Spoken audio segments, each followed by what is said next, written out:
Mas Dedi dan Rian sih ada kesepakatan mungkin akan mengarah pada sana gitu. Tapi kita lihat perkembangan. Tapi Bang, yang 10 juta itu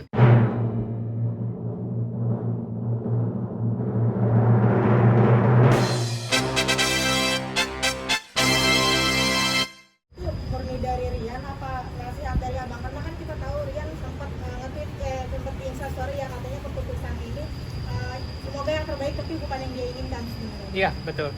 Jadi tetap kita sebagai tim hukum, sebagai pengacara Rian, kita memberikan nasihat kepada dia, apalah gunanya mengharapkan istri, mengharapkan wanita yang sudah istilahnya mengajukan gugatan, kemudian sudah memaparkan ini dan itu segala macam. Jadi harus lapang dada, harus besar hati, Rian harus bisa menerima keadaan ini gitu loh. Dan rasa-rasanya sih memang keputusan banding ini belum final ya teman-teman. Tapi Mas Dedi dan Rian sih ada kesepakatan mungkin akan mengarah pada sana gitu. Tapi kita lihat perkembangan. tapi Bang, yang 10 juta itu disanggupin dengan Tiar.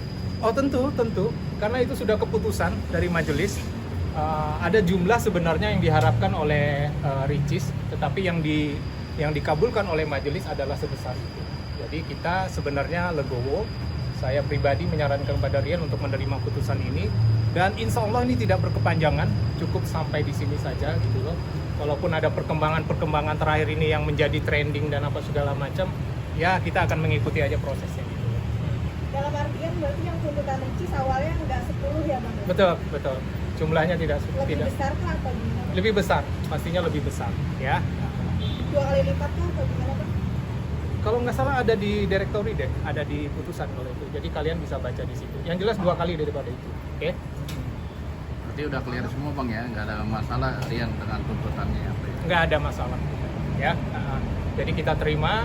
Saya menasehati Rian, ada baiknya diterima, ya. Dan kita tidak usah melakukan banding karena mungkin dalam hal ini tidak berjodoh sebagai suami istri. Alangkah lebih baiknya setelah putusan ini, setelah posisinya semua clear, hanya bisa sebagai teman dan sahabat untuk sama-sama membesarkan Mona.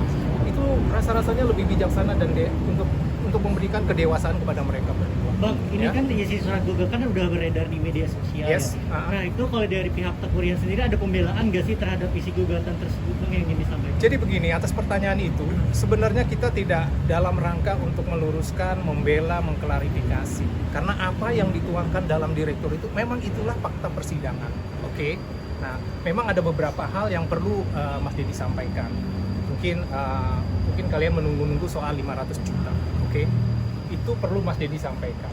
Di dalam fakta persidangan, mereka menyampaikan bahwasanya ada transfer sebesar 600 juta. Dan itu ditransfer kepada Kak Cindy, ya, bukan kepada Rian. Oke? Itu alurnya. Setelah itu dari Kak Cindy transfer ke Rian 500 juta. Untuk apa? Memang Rian dan Kak Cindy ada kerjasama untuk satu pekerjaan. Dan itu tidak diungkapkan dari awal oleh keluarga. Maksud kita dari Ria Ricis, bahwasanya uang itu dari Ria Ricis.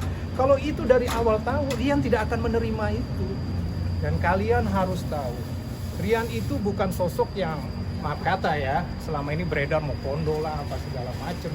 Dia tetap menafkahi, dia membayar angsuran rumah, dia juga membayar biaya rumah sakitnya Mona. Kemudian di akhir persidangan kita juga menyampaikan bukti-bukti bahwasanya kita ada transfer untuk nafkah istri, ada transfer buat nafkah hidup anak dan istri juga.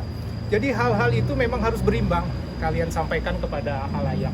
Dan Mas Dedi tidak bisa juga menyalahkan netizen, menyalahkan ini karena mereka dua-dua public figure. Dan kita berharap sih ada informasi yang berimbang dalam hal ini. Bang, ini kan menyangkut soal beredaran surat gugatan Rian Ya. Ricis ini. Itu ada kerugian yang dialami sama Teguh Rian nggak sih? Itu hal yang lumrah. Dari awal sudah saya sampaikan sama Rian bahwasanya apabila sesuatu itu sudah putus, itu pasti akan dipublish oleh Mahkamah Agung. Oke?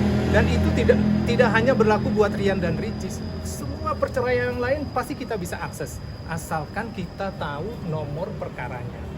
Karena keponya netizen, keponya orang-orang di luar, tentunya hal-hal yang sensitif yang sebenarnya tidak perlu diungkap akhirnya ada semua. Kerugian tentu ada kerugian, tapi sudahlah, itu merupakan jalan hidup yang harus diterima kedua belah pihak gitu.